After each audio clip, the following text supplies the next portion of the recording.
मूल निरागस हो. मुलांनो, तुम्हाला आज एक विनंती करायची आहे. कृपया खोटे कधी बोलू नका. तुम्ही एखादी घटना पाहता किंवा ऐकता, ती तुम्हाला दुसऱ्यांना सांगायची असल्यास जरूर सांगा, पण त्यात स्वतःच्या मनाचे काही घालू नका. मीठ मसाला लावू नका.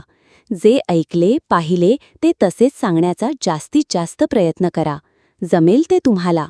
प्रयत्न केलात तर ते अशक्यही नाही. तुम्ही त्यात तुमच्या मनाच्या गोष्टी घालण्याचा वेडेपणा करता आणि अर्थाचा अनर्थ करता. त्यामुळे बऱ्याच वेळा नुकसान होण्याचीच जास्त शक्यता असते.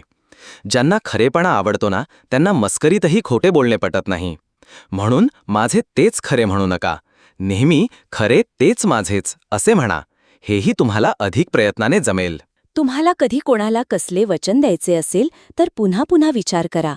आपल्याला अशी सवय असू शकते, मी असे करणार आहे, तसे करणार आहे, पण करत मात्र काहीच नाही. या अशा गोष्टींमुळे तुमच्यावर इतरांचा विश्वास बसत नाही.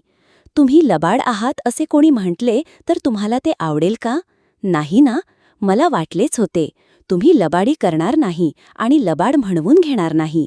तुमच्यावर सर्वांनी सदा सर्व काळ विश्वास ठेवावा अशी वागणूक ठेवा. बघा तुम्हाला किती आनंद होतो ते.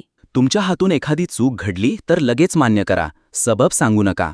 तुम्हाला जरी भीती वाटत असली तरीही चुकीची कबुली दिल्यामुळे तुम्हाला शिक्षा मिळाली तर तिचा खुल्या दिलाने स्वीकार करा. कदाचित तुम्हाला शिक्षा मिळणारही नाही, पण शिक्षा मिळत नाही म्हणून खरे बोलावे हेही बरोबर नाही.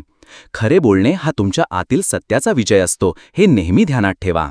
तुम्हाला कोणी रागावल्यास तेही सहन करण्याची शक्ती तुमच्यात यायला हवी.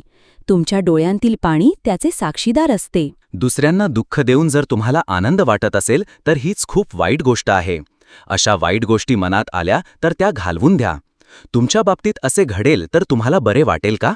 नाही ना. प्राणीमात्रावर दया करा. त्यांना दुःख देऊन आपणास सुख मिळत असेल असे तुम्हाला वाटत असेल तर तीही चुकीची गोष्ट आहे. तुम्ही एखाद्या बागेत गेला आहात. तेथील फुलपाखरे पाहून तुम्हाला खूप आनंदही झाला असेल. तो आनंद तसाच जपून ठेवा. फुलपाखरांना पकडून, त्यांचे पंख कुस्करून त्यांच्या सुखाचे दुःख करू नका. तुम्ही असे कधी केले असेल तर आता पुढे तरी करू नका. तुम्ही निरागस आहात आणि निरागसच रहा.